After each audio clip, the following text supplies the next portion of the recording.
songs.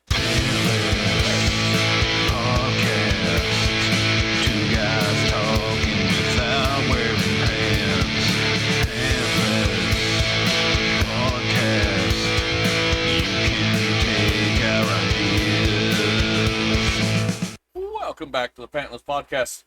I'm Travis. And I'm Austin. And we're back. We are back. Welcome. This was a good week. It feels short, but it wasn't short. Ooh. It was normal. It was normal. I had a long 2 days midweek. Mm-hmm. Other than that, pretty favorable. And speaking of long 2 days, we both went and watched the concert this week. Yeah. How was it, sir? How was it? It was metal, and I loved it. Absolutely loved it. So we went and watched Baby Metal and Death Clock in St. Louis, which is about 5 hours away from me, and probably about, 5.5 from you? Yeah, that's about right. So, that guy that opened for him? Yeah, what was his name? I can't remember. Jason Richardson. I meant to give him a follow on the socials or on the YouTubes. Just because. Yeah. But wasn't a fan of his style. The music was good. I was jamming out to what he was playing. But it didn't feel like I was watching him on stage. Yeah. So for you folks, he was a one-man band. So he had, the drums, the bass, and some guitar were all mixed on over the loudspeakers, and he was just on a solo guitar, just jamming out. Only one song had vocals, but those were in the recording. Yep. He didn't even sing, because that was another band featuring him. So he played their song with their vocalist singing over the radio, basically, and he played guitar.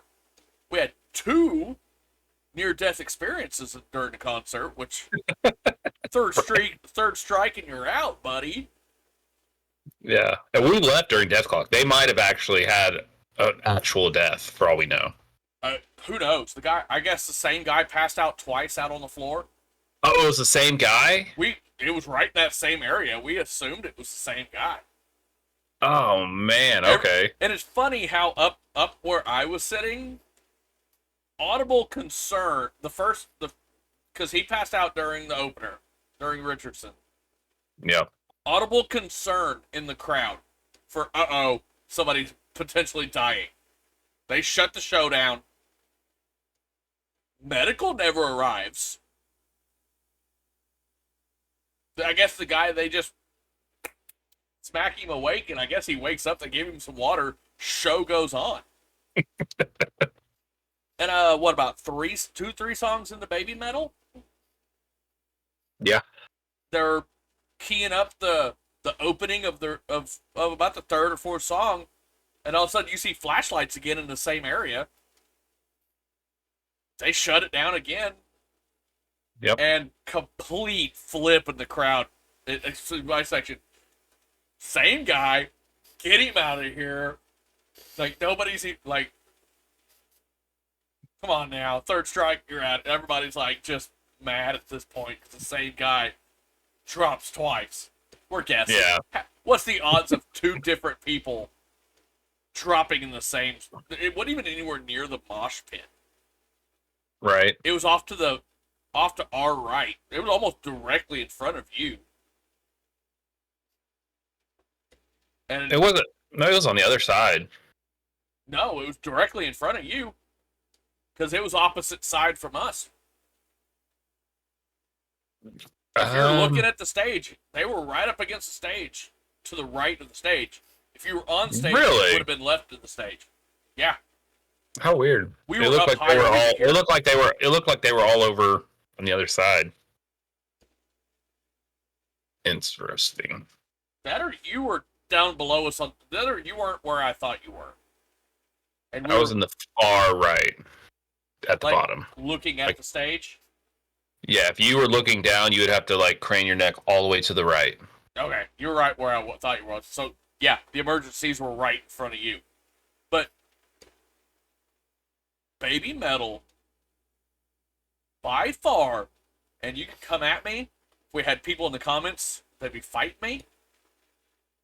Baby Metal, best live performance ever. Ooh, best live performance. They were fantastic, but that would be there's been a lot of great performances in the history of music, sir. I'm just saying, as an artist, putting on live shows, they have to be the best live show on the planet right now. Dang. There's probably not many artists that put on a better show than Baby Metal. You could feel the energy in the arena. Like it was like crowd participation and precipitation the entire show. And like every time I ever watch them online, that's kind of how they are as well. They put on a show. Like, and they played my wife's favorite song. What's your wife's favorite song? Papa Ya. Papa Ya, yeah, that's a fantastic song. And my favorite song, which I think they played directly after it, BMC. Oh, yeah. That's my favorite song. They opened with Gimme Chocolate, ended with Road to Resistance, and they brought out the Tom Morello song that I didn't think was going to be there. Oh, that new one? Yeah. What was the one called? The name of the song is a Japanese name. And it's like Rise Up. Maybe the name of that song. Maybe translated to Rise Up. Yeah.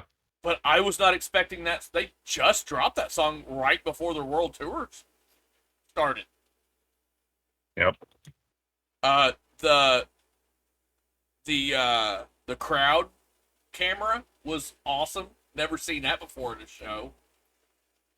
I hadn't. I don't go to many shows. You might have seen that before. No, I've never seen that. That was... I loved that aspect. Was that not awesome?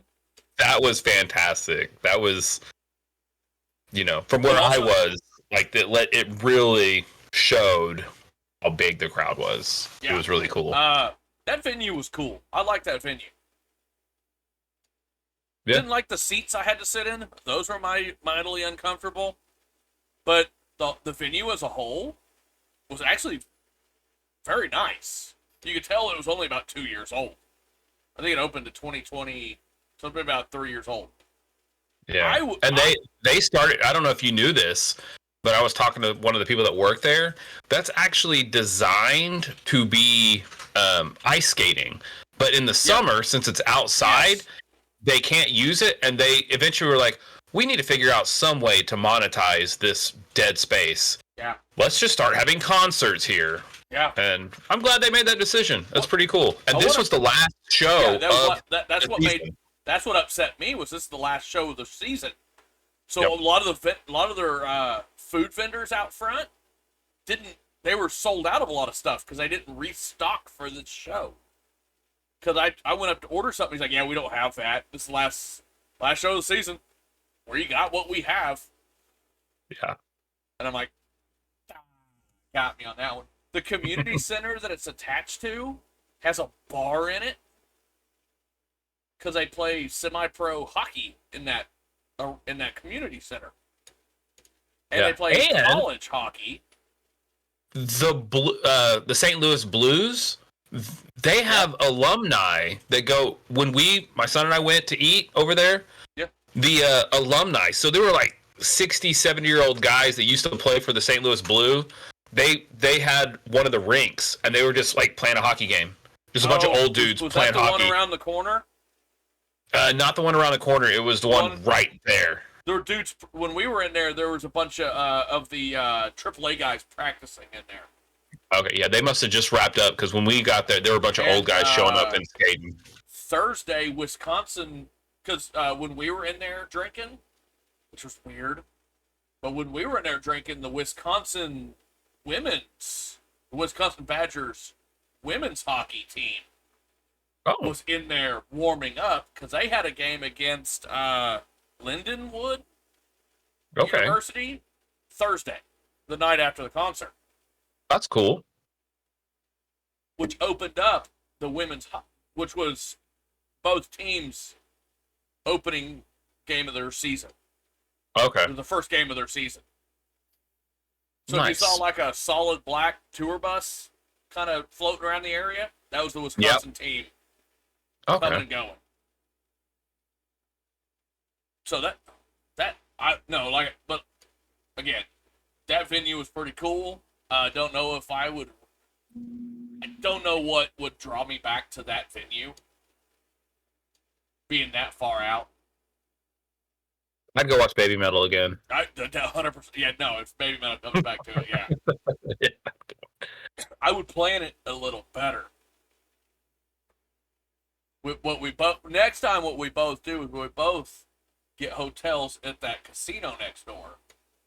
Oh yeah. Stay all night. After the concert, go do some gambling. Don't gamble; it's bad for you. Go lose some money at the casino, then crash at the hotel. Yeah. Hit the buffet at the casino. Get there a little early. Maybe throw some slots around ahead of time. Hit the buffet and then walk over to the venue. Yeah. Yeah, I got there a little too early. I was expecting it to be a different setting, a different area. I didn't realize it was out in the middle of nowhere. Yeah. We were so don't buy the VIP. That was not worth it at all. For the extra money the wife spent on those tickets. You got a cool tote bag though, right? Got a tote bag, a bandana, and a commemorative, I don't have it here, like lanyard that did nothing. We had to be there at 4:30 for early check-in to get our stuff. And we thought, oh, cool. We'll be there at 4:30. Kind of made it sound like check-in at 4:30 for early access. Right. So we thought, oh, we'll get in the door, mill around, find our seats, and we'll have between about 4:30 and 7 to hit the merch table and kind of hang out. They didn't let us in the door till 5:30. General admission got in at 6. Yep. It almost took us so long to get through because there was also first entry. Which wasn't what you were? No, we were priority. Oh, which is after first entry. And there was only 50 tickets sold for first entry, and they were an extra like $150 on top of the priority. Okay. And they got at the 4:30 early check-in, they got at the front of that line, so they were ahead of us. And then when they opened the gates for first entry and priority, they were at the front of that line. And then we get in the door, turn around, and they start letting general admission people in. Like 5 minutes after we actually get, there's still priority people coming through the line as they're opening general admission. Like, this was very poorly done. 30 minutes isn't enough to get all 150 priorities in the gate before your general starts. The metal detector that they had set up for us to go through didn't even work, so they still had to wand us. Like, why are we wanding? And they're like, that metal detector doesn't work. Just walk through it, and we're just going to wand you. Okay. All right. That's funny. I trained for this, and they don't even use it. So, but other than the whole entry thing, spent way too much on merch. Man, merch was insane. Did you buy their album? I did not. No. I would have bought the other one, their newest album out. No, we got the 2 shirts. So I got a hat. I got the Baby Metal snapback hat, 2 shirts, and one of their newest album. Because I was actually in the market to buy their newest album anyway. The wife was gonna buy it for me anyway, and it was there, so we went ahead and bought it from there. I got it. Great show. If you're listening, watching, go watch Baby Metal. Or you can go West Coast. They're in the West Coast till the end of the month. No, till what? First, second week October. I'll have to look at my shirt. I don't remember exactly. Let's go see this shirt and see what. I know they end the. I don't remember what dates they end their tour on, but I do know that the last 2 shows they play are in LA. So if you want to go to LA, watch Baby Metal. Do it. Do it. Do it. While are you looking something up, or are you just? I'm logging into something. Okay. Hey. I'm not looking anything up. Let's do a quick touch up on how we did last week in football. Let's go. So I'm not going to be happy with this, but let's go. I predicted. I think I had a perfect. Yeah, I had a perfect prediction this week. I didn't lose a single prediction. I predicted Washington to lose to the Bills. Don't let me down. We lost to the Bills. You predicted that Dallas would beat the Cardinals. I would think Washington would have had a better shot at beating the Bills than Dallas losing to Arizona. But Arizona almost beat the Giants and the Commanders this year, and then actually beat the Cowboys. So somehow the tanky Cardinals lost to the bottom 2 teams in the East and beat the top team in the East. I don't know how they did it. So you didn't. Dallas is now 2-1. Washington 2-1. Yeah. The over-under. Wait, was that wrong? Oh, I wasn't perfect. I'm wrong. My bad. Uh-oh. I looked at that wrong. Is that right? Yeah, my bad. So Bills Commanders, the over-under was 43. We both picked over. 40 points are scored in that game. Wow. Only 3 by the Commanders. So, not helping me out. So, we both lose that one. Cardinals, Cowboys. Over-under was 43. You picked under, I picked over. 44 points were scored in that game. That was just a... And I finally got a Dallas fan to admit that your guys' offense is hot garbage. You guys need to shore up that offense has way better playmakers than what you guys are utilizing. I blame the parents, i.e. the coaches. Play calling is not good for the Cowboys. Mike McCarthy needs to either hang it up and retire from coaching completely or just give up play calling. Because he's not any good at it. Oh man, I don't know. Is this his first year back at calling plays, or did he call plays last year too? I don't know. I almost want to say that they fired the OC, or he took away the play calling halfway through the year last year, or something. I remember something like that. But this week could be another rough one for both of us. Washington goes to Philadelphia. Patriots coming to Dallas. I feel good. I think I'm gonna have a perfect. I think I'm gonna have a perfect prediction here. Okay, so since you think so, we'll just start with your boys. Start with my boys. Okay. Over under 43.5. 43 seems to be like a common NFL over under number. this is definitely going to be under. They could say this was a 38 and I would still go under. So I am very confident this is going to be under 43 and a half. I generally rarely go under. But I think I agree. Yeah, this is good. I'm surprised they went to 43 and a half. That's weird to me. I think that's way easily. This game easily could have like 15 points total scored. Yeah. No touchdowns. This could be just a field goal fest. Yep, could be. It depends on whose offense decides to actually play this game. I think this is your second loss in a row. Okay. I honestly think the offense continues to struggle, and I think the Patriots take advantage of your Diggless defense. Your defense looked bad without but I think we were just confused.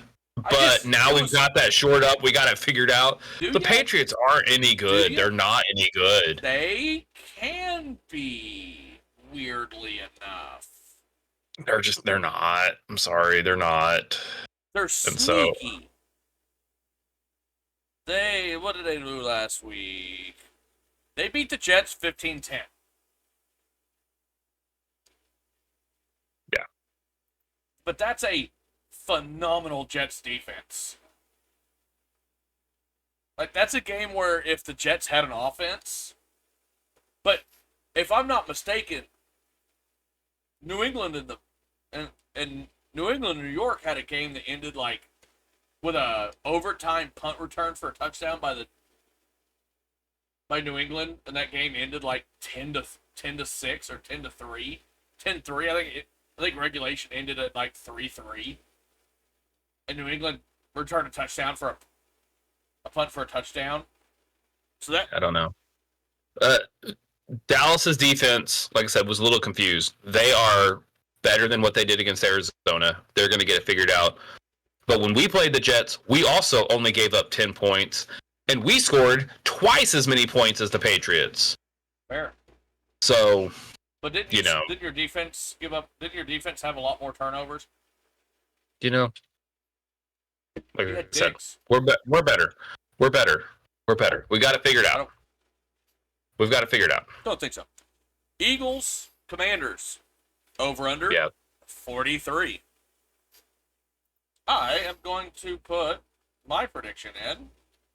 I think this is going over. I agree with you. Score at least 30, 35. I agree with you. I can easily see 50 points being scored at least. So yeah, I'm in agreement. Over. I mean, I wonder what the Eagles are actually averaging in points this season, because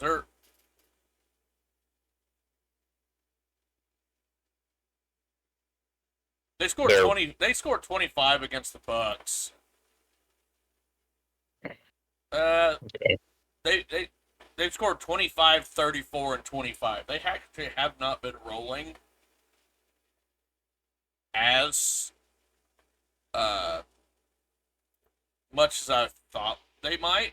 Oh, and let's go ahead and I forgot to put this in. Commanders Bears plays on Thursday night next week. Oh, okay. Good call. Good call. I was watching when I was watching our review movie this week. I don't even care what the over-under is. This game's going under. There's not going to be very many points scored in that game. It's 42.5. Yeah, under. The line is Washington by 5. What did I say? 42.5? Is that what I said? I think it's what you said. 42.5.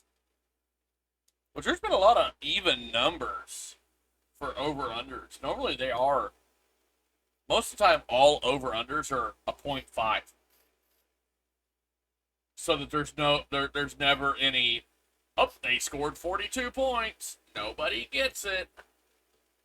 Because if they score exactly what it is that an over, or is that an under, or is that an equals? It's an equal. Does everybody get their money back they bet? Like, how's that work? No, you lose. You lose. Is it a lose? Yeah, it's a loss. The only way you can win is if you bet even. Oh, but if you bet only over under and it hits equal, you lose. You said Vegas under. wins like crazy. You said under. I still think over. Really? I think we pop off in this game. Okay. I think McLaurin and Brian Robinson pop off this game and we score a bunch of points. Okay.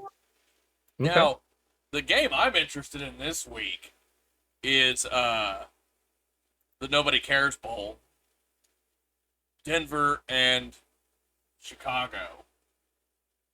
Oh, gross. That's the vomit bowl, the toilet bowl. Yes, I think they've coined it the Nobody Cares Bowl. And then remember, last thing I'll say about football, and we'll move on. Falcons Jaguars in London tomorrow morning. I think that game starts at 9:30. 8:30 a.m. Fantasy was showing 9:30. This is saying 8:30. But could be 9:30 Eastern, 8:30 our time. Something like that. I'm not sure. I guess they're doing the Nickelodeon animated version of this game. I think it's Disney. The Disney one. Yeah, where it's doing this, the Toy Story animation. Yeah, I want to kick that on in the morning because I'm curious how. Kind of. If I can wake up early enough, I want to see what that looks like. What channel is that going to be on? It's showing to be on ESPN Plus. So okay, that's fair. I don't even have that. I don't even know what it's going to play on. That's the one thing I do have. I do have ESPN Plus. I can watch that. Yeah. I also heard it might be on Disney Plus. So I'll look it up. I don't know. Hey, you got any breaking news? Kind of. Yeah, I've got some breaking news. This is interesting. This is interesting news. So there were some archaeologists digging around Jordan, and they found what they believe. Huh? Michael Jordan? No, not Michael Jordan. Not. I mean, he's old, but not that old. Come on. Out there in Israel, in that area. Oh, okay. And they found what they believe to be Sodom. And there's evidence that it was destroyed. I don't know if you know the biblical story of Sodom and Gomorrah. Hellfire, boom, boom, boom, boom, boom, boom. Well, there's probably a lot of people that listen to this show that don't know. Okay. You were asking me directly. I was like, yeah. But there is evidence that it was actually destroyed by an asteroid that was more powerful than a nuclear bomb being dropped on the city. So, evidence that the biblical story of Sodom being destroyed by fire, there's pretty good evidence that fire from the sky actually happened. A giant asteroid that was more powerful than a nuclear bomb just completely demolished that city. Don't do it. So, yeah. But, pretty interesting story. Just that news dropped. It was like 3 days ago. I hadn't heard. 2 days. I don't watch news stuff, so thank you for letting me know. Yeah. Hey. Got anything else? I don't think so.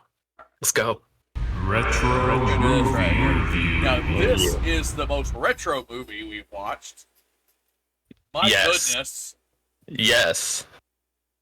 I don't know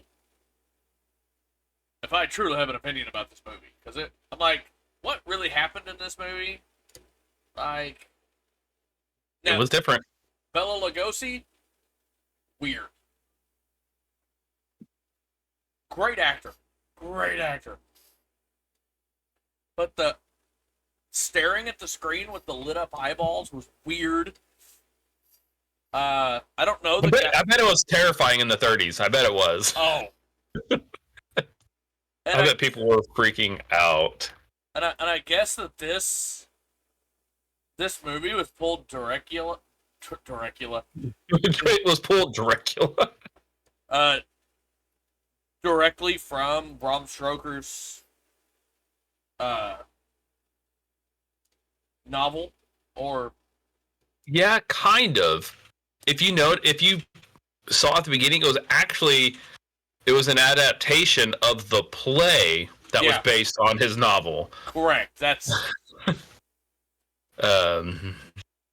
but that guy, oh my gosh, Reinfeld, the little guy that would eat the bugs. I can't think of his name. In the movie, his name was Reinfeld. Yeah, I'm looking it up right here. Dwight. He was a great actor. He was fantastic. Weird. I mean, oh my gosh, it's like they looked at him and said, "Just be the craziest you can." Yeah, turn it on. I was confused because there was the two sisters or friends, the two girls. Yeah, Mina and Lucy? The other one. Lucy. I'm looking at Lucy. So I just assumed that Lucy would be the one he'd go after, but he went after the one that had the boyfriend, the fiance, and then the other girl wasn't in it the rest of the movie. Well, didn't she get killed or something? Was she the one that... I think she was taken out and was killed. Was she? Did I miss that? Yeah, I believe that's what happened. Did they kind of not show it well? I believe that's what happened. Was she the one sitting on the table? In that, when they were in that hot... When all the surgeons and all the doctors were up top, and they were talking about, we lost another one, and they were looking at her neck. Ooh, I didn't see... I saw that scene, but I didn't catch to see if that was her. I don't know.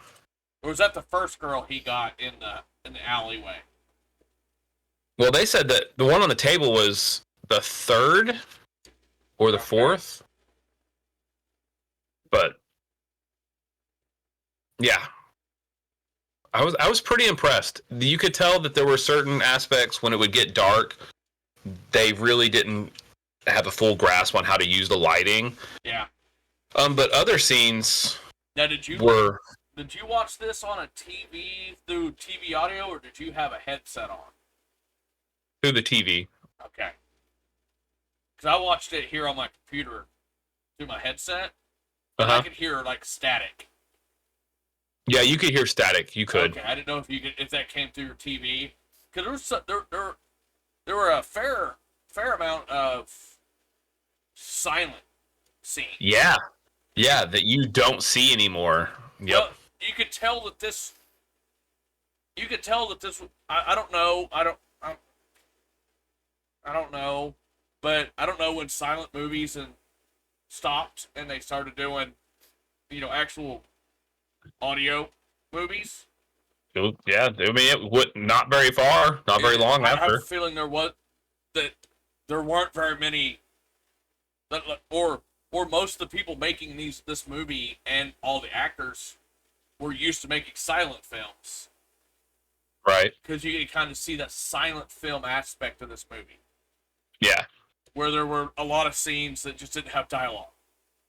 Yeah. They just did or any sound at all. Yeah. No sound, which is crazy because usually it makes me want to go watch a modern movie now and just kind of listen for that, because you don't see movies anymore where even in the silent scenes, it's completely silent. There's maybe music or something in the background. There's something. It's never just quiet. When we watched Conan the Barbarian a while back, when there was those long drawn out voice, like silent scenes, there was some sort of like something playing in the background. There was like a dramatic something in the background. Yeah. And there was like sound effects, and you could actually still... Yeah, no, this one, there was just like, sound would cut off. You just hear static in your ear, and you're like, that's weird. It was weird. It was, yeah. So, but, good news for you, sir. Yeah? We have Metacritic for this movie. What? Metacritic? We have Common Sense Media for this movie tonight. Okay. First time in like 4 movies, it feels. Yeah, it's gonna be interesting too. Both of these are gonna be interesting. You would think we would research this ahead of time, but we don't. No. No, because right now I don't even know what we're doing next week. Okay, Metacritic. Out of 100, 10 critic reviews. And this is crazy because Metacritic obviously was way after this movie, so these people are reviewing a retro movie, and so are they reviewing it through the lens of modernity, or are they appreciating it for what it was, for its how groundbreaking it was?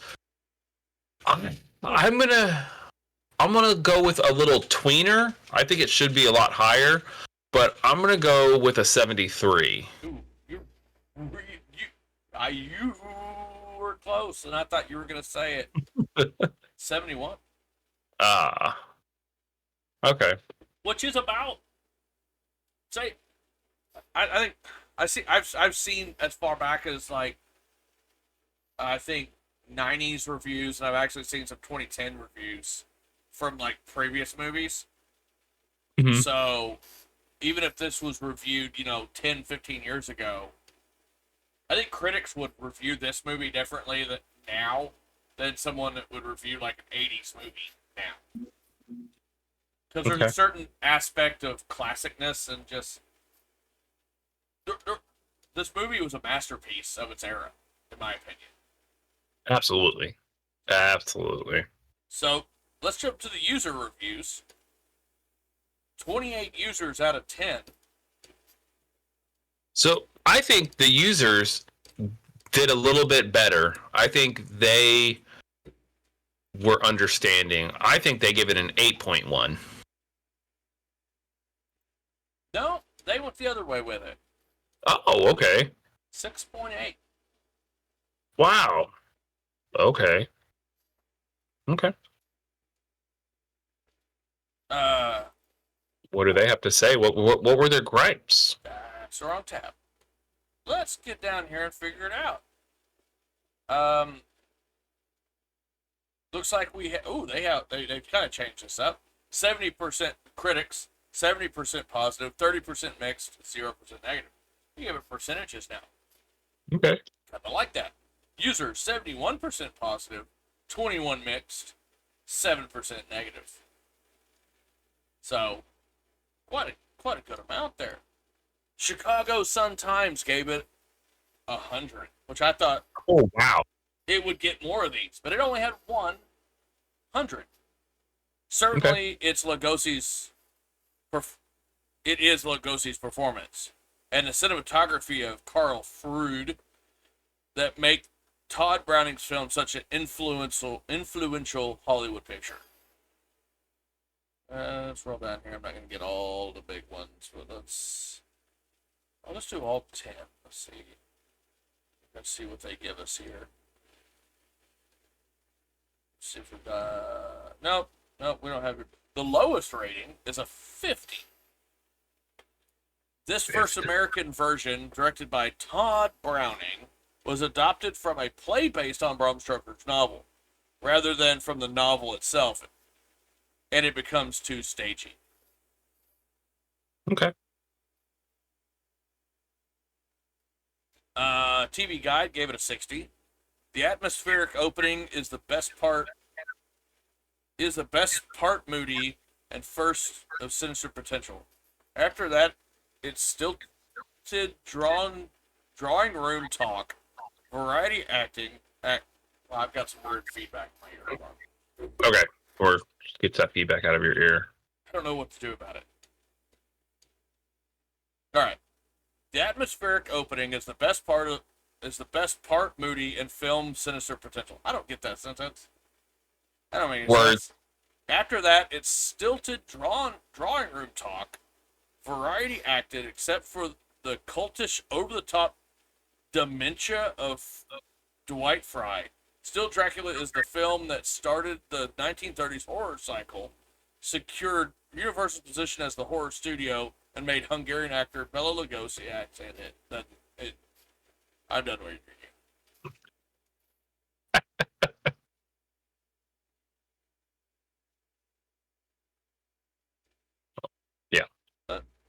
let's go back and see if there's any legible users. Probably not. Well, the highest user score is 8. Okay. By Drunk Casino. Drunk Casino? Drunk Casino? Drunk Casino, like a cappuccino, but drunk. Okay. Drunk Casino. Dracula builds on an unmatched atmosphere. We have some flawless, truly beautiful cinematography and minimalist lighting. The set design inside Dracula's castle is fully excellent. If only the film would show more of it. Yeah. Good review. Let's pop over to Comments Media, because this is what I'm really interested in. Let's go. Do it. We've got Jeffrey Anderson. Mr. Anderson. Not sure if we've had this guy before, have we? I don't recognize the name. Don't think we have. So, age 10 plus, 5 stars. Classic vampire movie is more creepy than violent. That's fair, yeah. There really was no violence. Nope, everything was implied. It was... Let's roll down. Let me figure out. Parents say, with 4 reviews, 10 plus. Remember, 15 kids say 4 stars. No age restriction. Parents with 4 say 4 star. Okay, 4 star. Okay, no, I was gonna ask that. So the reviewer said 5 stars. The parents of the kids said 4. So we'll go with the parents and kids on this one. Let's see what he says. Positive messages. Positive. Oh, I forgot. Man, it's been so long. I forgot that we do this. Positive messages. You know, I don't think there is. I would say not present. Well, they're a little uptick for that. They said very little. 1 star. 1 star. Okay. Okay. The main message is beware of vampires. But while some would succumb to Dracula's charms, others, like Van Helsing, continually look for ways to solve the problem of exposing and defeating the monster. Van Helsing was an interesting character. I forgot he would. I didn't expect him to be in this movie, and I didn't expect him to be an old man. Right. So I'm going back to trying to remember Bram Stoker's Dracula with Tim Robbins and Gary Oldman, I believe, is in that movie, and I don't remember Helsing being in that movie. I don't recall. Positive role models. Well, I was gonna say not present, but I think Van Helsing was a pretty good role model. I would give Van Helsing a 3. Everybody else kind of lame. I would drop it down to a 2.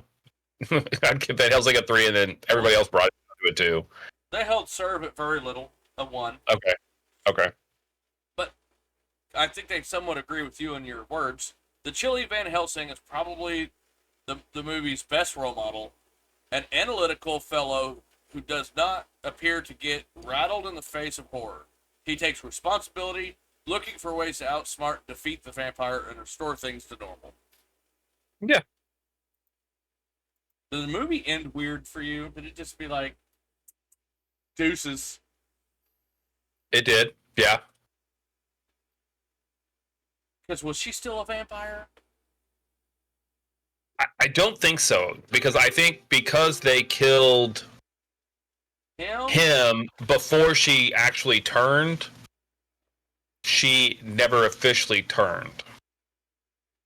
So I think that was kind of their deal. They're like, "Are you coming with us?" He's like, "I think I'm going to stick back here." And then it just rolled credits, and I was like, "Oh, it's over?" Yeah. Okay. Yeah. It was like they were setting it up for a sequel. There's like 4 other movies. I figured he was going to go and try to, and maybe that's what it was. Maybe they were setting up for the sequel. But I figured he was going to hunt for the brides. Violence and scariness. Violence and scariness. So we talked about not really violent. No? Maybe some scariness, but it really wasn't even that scary either. I would give it a 2. I didn't think it was very scary at all. But there were some creepy parts, I guess. Nice. They agree. A little.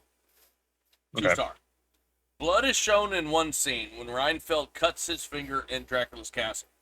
Blood is mentioned and discussed many other times, and there are small puncture wounds in the necks of Dracula's victims. Doesn't it really ever show that? I don't think so. It ever showed the I don't think it did. Yeah. There is persistent talk of death and some threats. Much of the violence is only suggested, but some of it is still chilling, such as spiders and bats. The shadow of a dead sea captain. Oh, yeah. Okay. Tied to the helm. A mad, giggling Reinfeld slowly approaching the camera. Dracula is destroyed off screen. Interesting. Yep. Words. With a stake to the chest. Destroyed. Destroyed. He was destroyed. Utterly. Just interesting. Sex, romance, and nudity. Oh, another. Maybe 1 because of it was going for the neck, like slow-mo neck motion. I could give it a 1, but there really wasn't much of anything. I think they would agree with you. Very little. 1. Yeah. But there's a lot of reaching in this one. I just read it while you were talking. In my opinion, It's a lot of reaching. Dracula is shown to have 3 wives. Though they are not seen again after he arrives in London. There are some very subtle, almost imperceptible innuendo as Dracula seduces Mina away from John Arthur. Okay.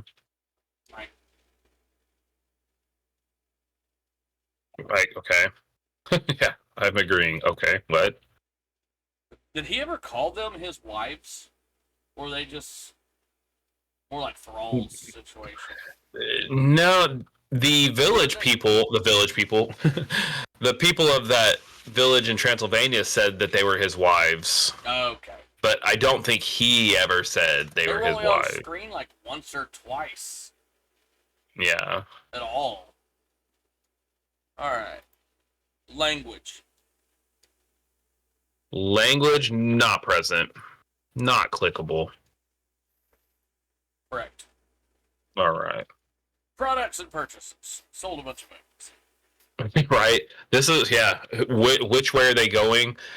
Based on how I understand it, I'm going to say not present, not clickable. 100% correct. Okay, good. Drinking, drugs, and smoking. This one is... I would give it... I can't remember how much smoking there was, and there was some drinking. I'd probably give it a 2, but it wouldn't surprise me if they said 3, because I might have missed a bunch. So I'm going to say 2. Said 1. Very little. Okay. I don't remember any smoking, but this is one of those shows where everyone's smoking, so you don't see anybody smoking.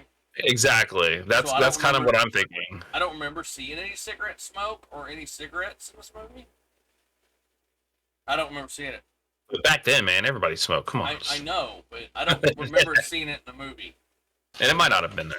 Reinfeld enjoys a glass of wine in Dracula's castle. Dracula does not partake since he never drinks wine. That was funny. That was funny. I laughed out loud.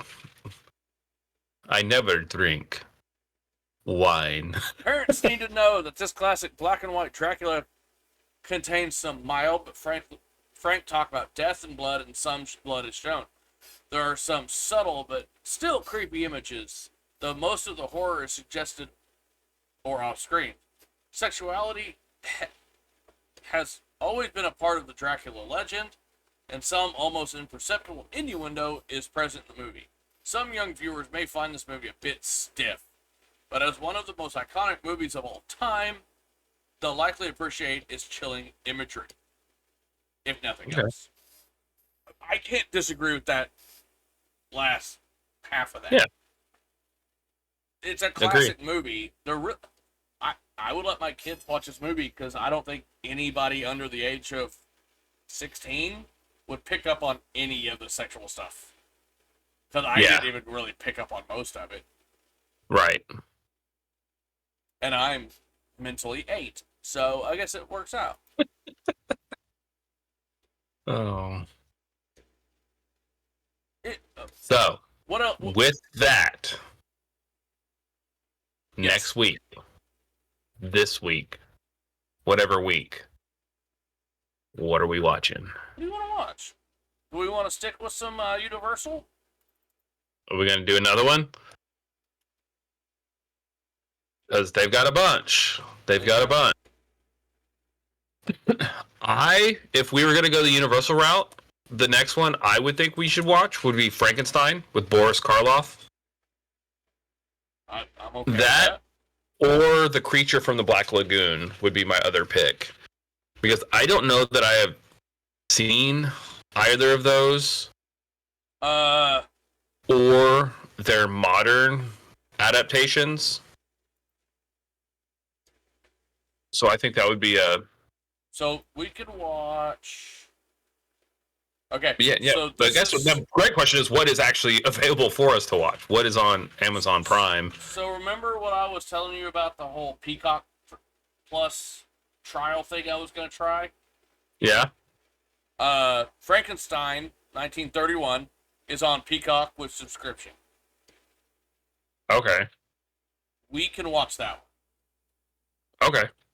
Because I think I've got Peacock with subscription. I think I've got that, so that works for me. Do you have Peacock? I think Plus? so. I think I do. I'd have to ask my wife, but I think that's one of the things that we got to watch the Olympics one time and then just never canceled it. Fair. I have to see if that's still the case. But I will tell you, Creature from the Black Lagoon, I'd have to talk to my mom to find out exactly what year this was. But like back in the I'd say mid to late 90s, and you might remember this happening.